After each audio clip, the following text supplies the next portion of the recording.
సర్వాధికారి సత్య స్వరూపి సర్వాధికారి సత్య స్వరూపి ఆత్మ స్వరూపునకారాధనా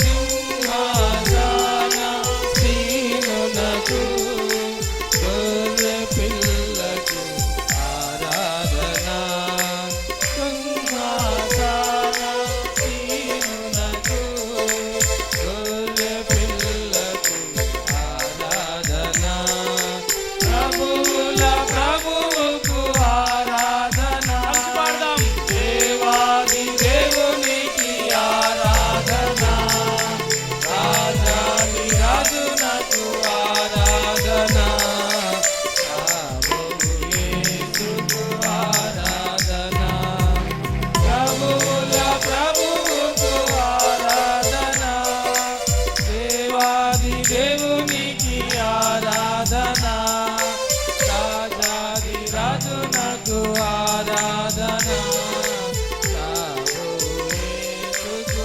ఆరాధనా ఆరాధనా ఆరాధనా.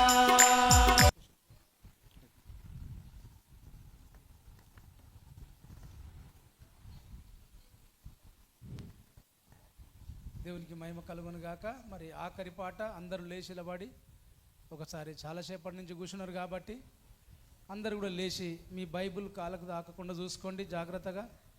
అందరూ కూడా లేచి ఆఖరి పాట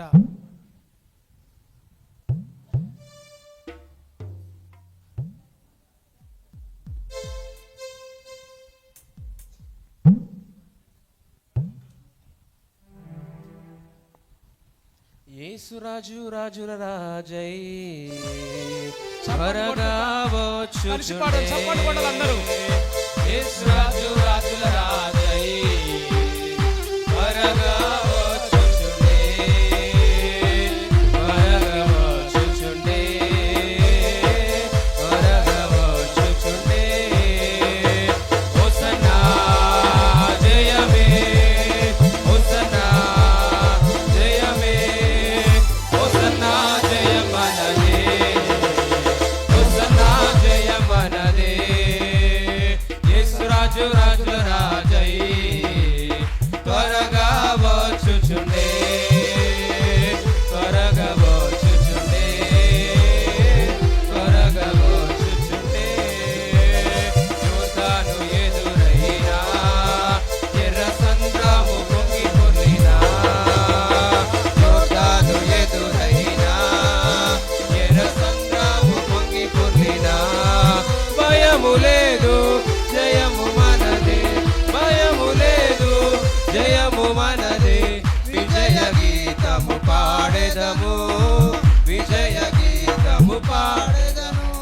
హోసన్నా జయమే హోసన్నా జయమే హోసన్నా జయమనదే హోసన్నా జయమనదే హోసన్నా జయమనదే హోసన్నా జయమనదే శరీర రోగమైనా అది ఆత్మీయ వ్యాధి అయినా శరీర రోగమైనా అది ఆత్మీయ వ్యాధి అయినా యేసు గాయముల్ స్వస్థపరచున్ యేసు గాయముల్ స్వస్థపరచున్ రక్తమే రక్షణనిచ్చున్ రక్తమే రక్షణనిచ్చున్ హోసన్నా జయమే హోసన్నా జయమే హోసన్నా జయమనదే హోసన్నా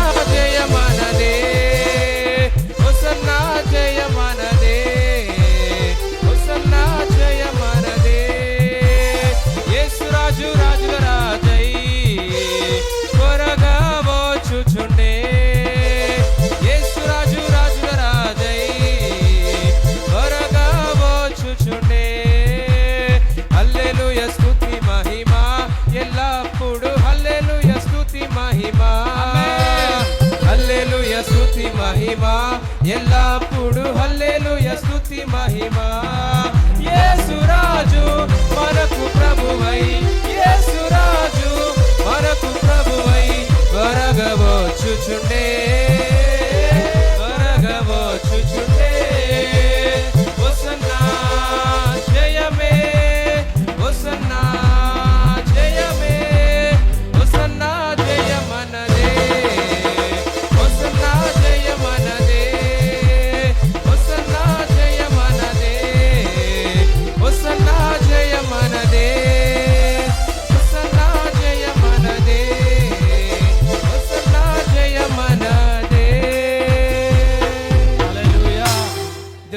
మహిమ కలుగును గాక. ఆ విధంగానే మరి ప్రార్థన చేసుకుంటూ దేవుని యొక్క వాక్యంలోనికి మనం వెళ్దాం. మరి అదేవిధంగా మన మధ్యలోనికి వచ్చిన దైవ సేవకుడు మరి పాస్టర్ హరిసాగర్ గారికి మరి యొక్క సమయాన్ని అప్పగిస్తున్నాము.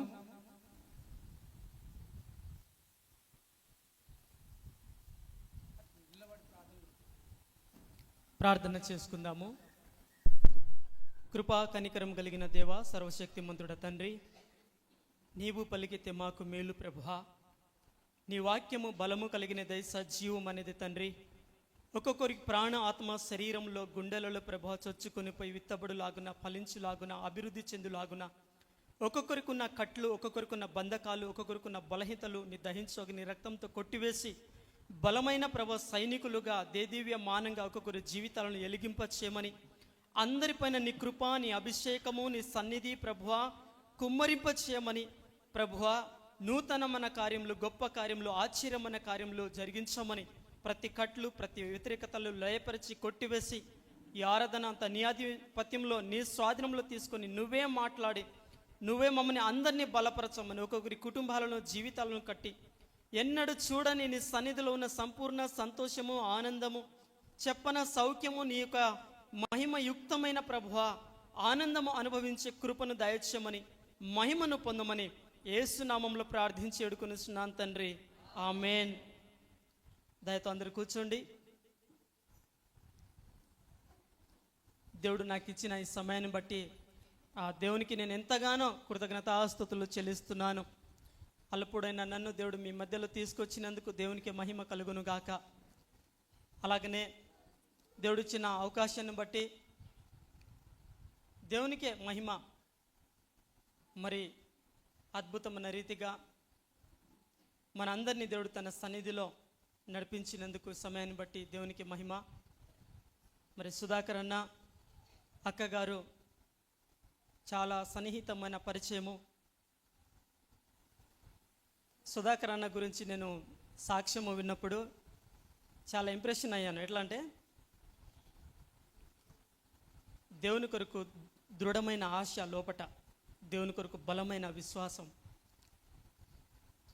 తన ఇద్దరు పిల్లలు చిన్నగా ఉన్నప్పుడే వాళ్ళను ఎత్తుకొని మారుమూల ప్రాంతాలలో వెళ్ళడం, రాత్రి పగలు ఎండకు, వానకు, వర్షానికి, చలికి అట్లా కష్టపడడం, దేవుని రాజ్య వ్యాప్తి కొరకు, సువార్త కొరకు. అనేకుల జీవితాలు కట్టబడాలి, అనేకుల కుటుంబాలు బాగుపడాలి.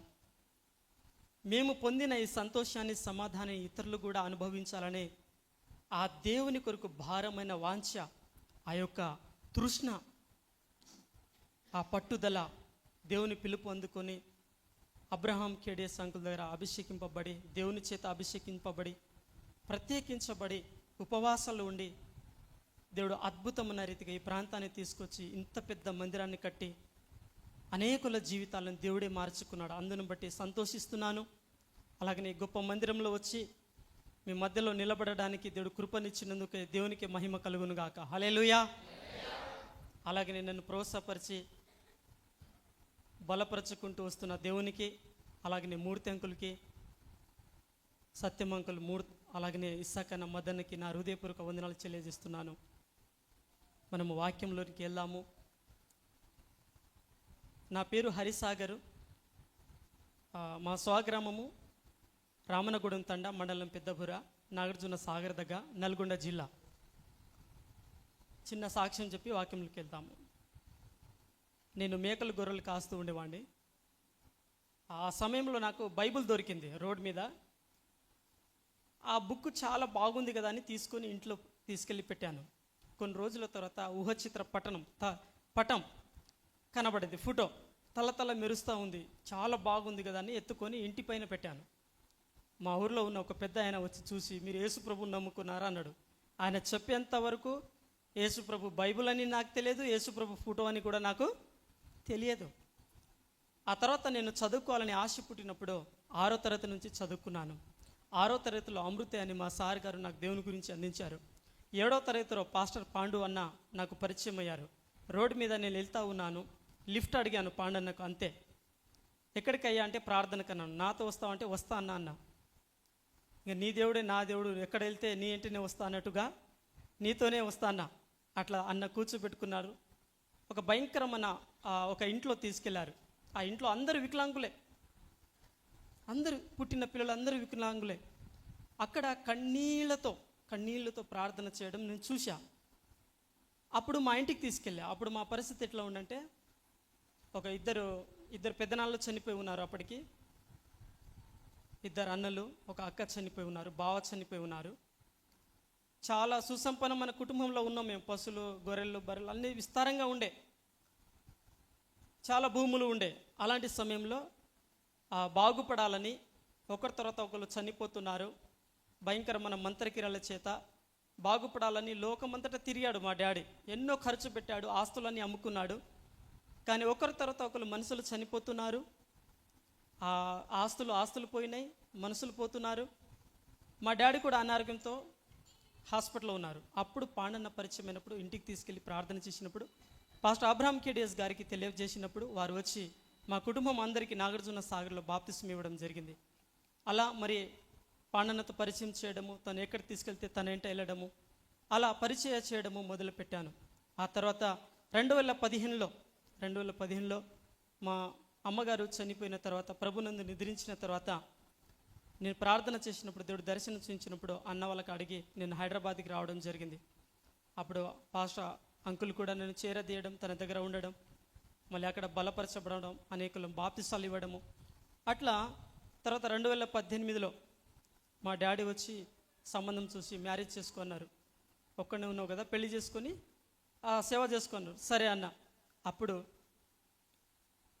2018లో దేవుని చిత్తానుసారంగా వివాహం జరిగించారు. నాకు ఒక పాప, ఒక బాబు.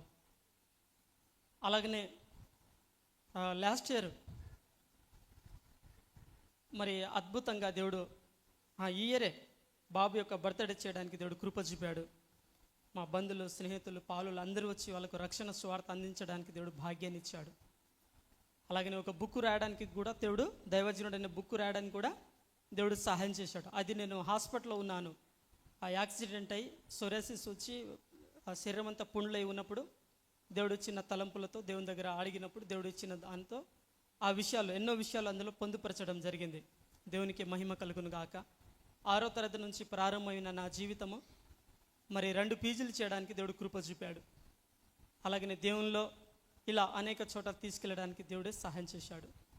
కాబట్టి నేను కూడా సుధాకర్ అన్న వాళ్ళని చూస్తూ ఉన్నప్పుడు చాలా ఆసక్తి. ఎందుకంటే సుధాకర్ అన్న కూడా భయంకరముల చెంచుల మధ్యలో, నల్లమల అడవులలో, అలాగనే వేరే ఒరిస్సా రాష్ట్రాల్లో, వేరే రాష్ట్రాలలో కూడా అనేక ప్రాంతాల్లో తను ఎన్నో చోట ఉజ్జీవ సభలలో కానీ మరి మీటింగ్లలో సువార్త కొరకు తను ఆ ప్రాంతాలకు వస్తూ ఉన్నప్పుడు, ఆ సాక్ష్యాలు చెప్తా ఉన్నప్పుడు మేము బలపరచబడుతూ ఉండేవాళ్ళం.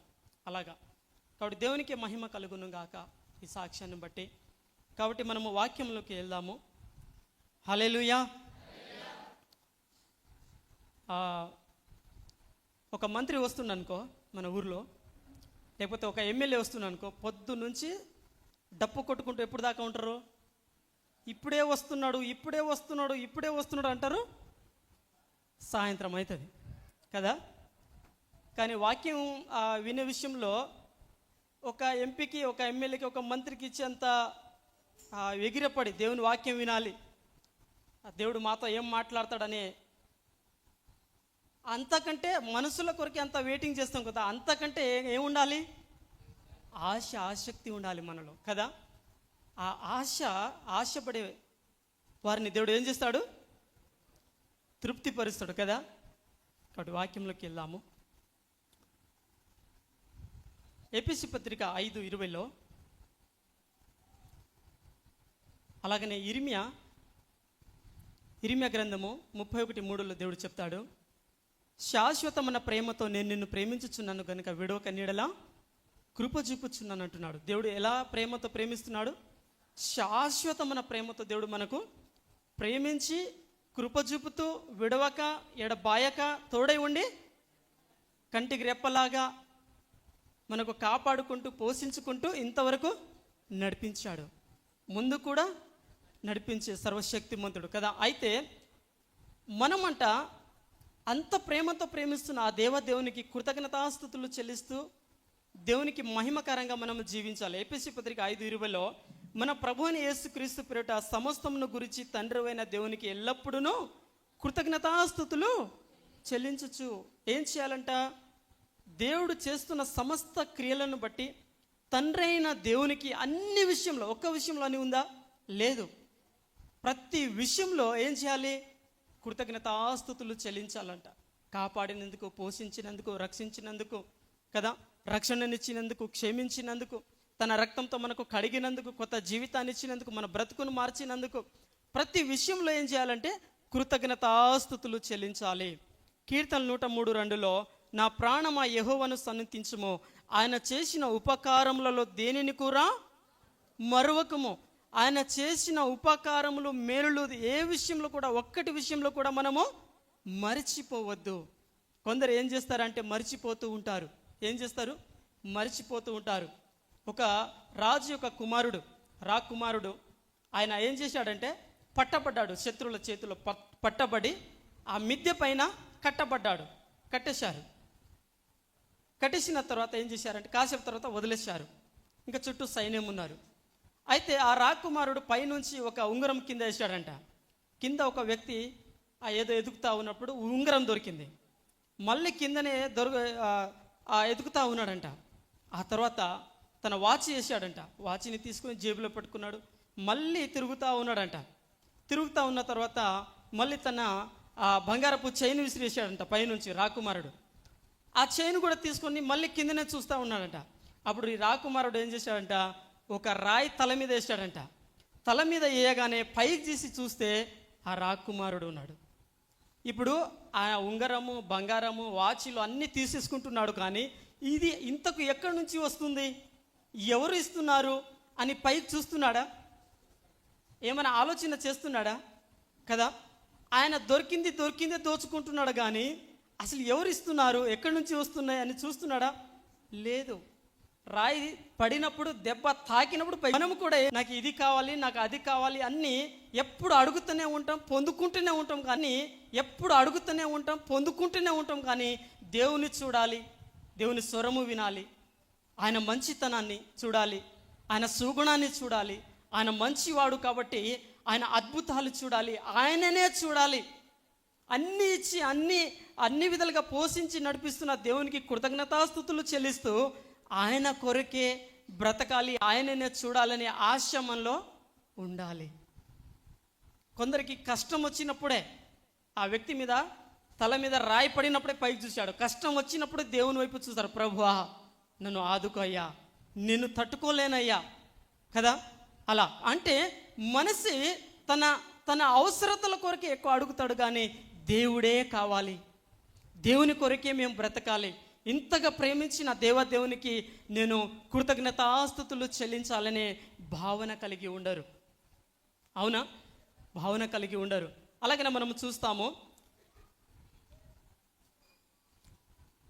సంఖ్యాకాండం వస్తాయి. అంటే మనం అన్ని విధాలుగా దీవించబడతాం. ఆయన సన్నిధిలో సంపూర్ణమైన సంతోషము కలదు. లోకంలో కలదా? ఎక్కడైనా ప్రోగ్రాములతో కలదా? లేదు. ఎక్కడ కలుగుతుంది?